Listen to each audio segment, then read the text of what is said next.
What's going on, 3V? I hope you're being good for your sub and staying out of trouble.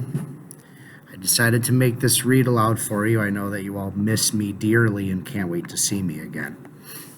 So, we've been talking a lot about theme in here, and hopefully by now you know theme is the message in the story that the author is trying to teach me. Not what the story is about. Don't confuse it with the plot now, right? But the theme is the message that the author is trying to teach me. So I'm going to read us a story. You should have gotten one of these, or you will eventually get one of these. A bunch of different ideas for what the theme could possibly be, okay? You're going to kind of pick one of these words that you feel like goes best, and then you're going to give me some kind of proof from the story why you feel that way. And then here at the bottom, you just tell me in your words why you feel like that's the theme, okay? So really pay close attention while I'm reading so you can try and figure out what is the lesson in this story? What does the author want me to learn? Okay? Today we're going to be reading The Paper Bag Princess. This is one of my personal favorites. Let's give it a spin. The Paper Bag Princess.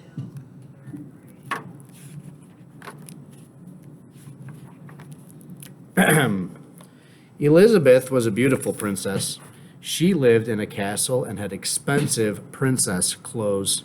She was going to marry a prince named Ronald.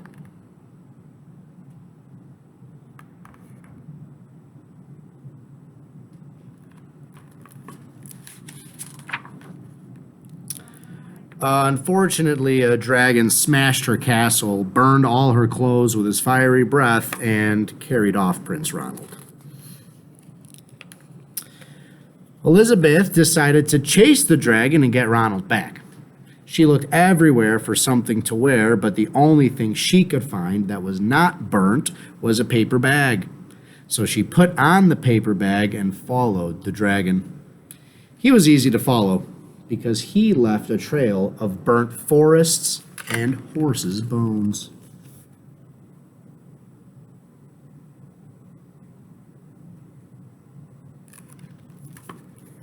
Maybe I can do this and then you can look at it while I'm reading. Finally, Elizabeth came to a cave with a large door that had a huge knocker on it.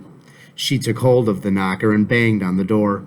The dragon stuck his nose out of the door and said, "Well, a princess. I love to eat princesses. But I have already eaten a whole castle today. I am a very busy dragon. Come back tomorrow." He slammed the door so fast that Elizabeth almost got her nose caught.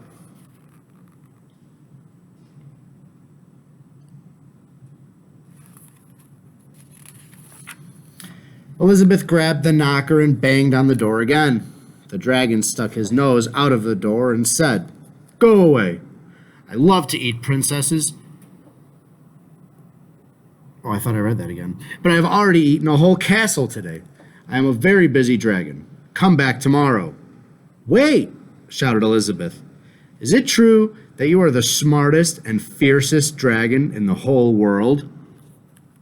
"Yes," said the dragon.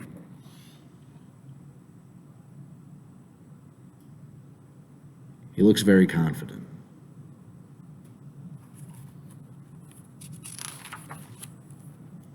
"Is it true," said Elizabeth, "that you can burn up 10 forests with your fiery breath?"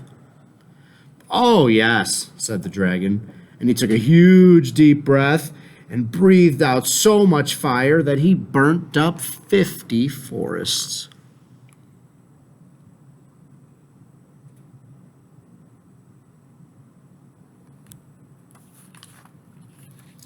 "Fantastic," said Elizabeth, and the dragon took another huge breath and breathed out so much fire that he burnt up 100 forests. "Magnificent," said Elizabeth, and the dragon took another huge breath, but this time nothing came out. The dragon didn't even have enough fire left to cook a meatball.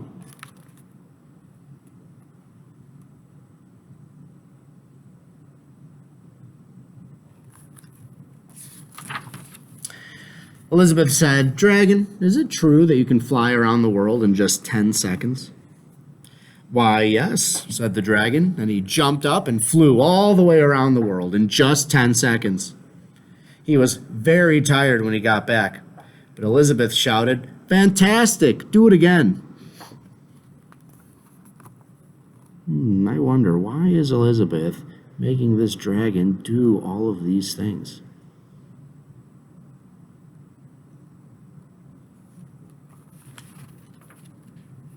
So the dragon jumped up and flew around the whole world in just 20 seconds. When he got back, he was too tired to talk, and he lay down and went straight to sleep.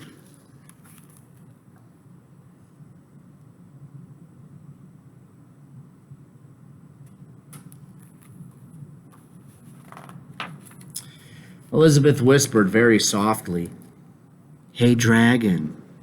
The dragon didn't move at all. She lifted up the dragon's ear and put her head right inside. She shouted as loud as she could, "Hey, dragon!" The dragon was so tired he couldn't even move.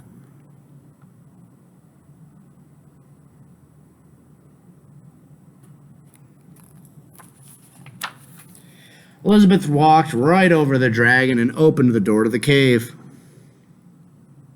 There was Prince Ronald. He looked at her and said, "Elizabeth, you are a mess. You smell like ashes, your hair is all tangled, and you're wearing a dirty old paper bag. Come back when you are dressed like a real princess."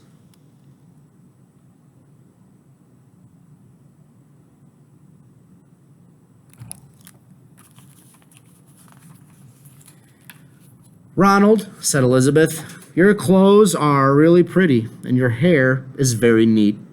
You look like a real prince. But you are a bum. They didn't get married after all."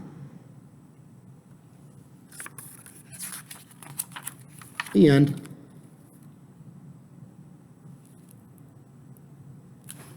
So, why did the author write that story? What lesson are they trying to teach me in that story? Hopefully, you can figure it out. I hope everybody has a great spring break. Sorry I couldn't be there with you. Please be good for the sub, and don't leave me a big mess. All right, have a good day. Miss you guys.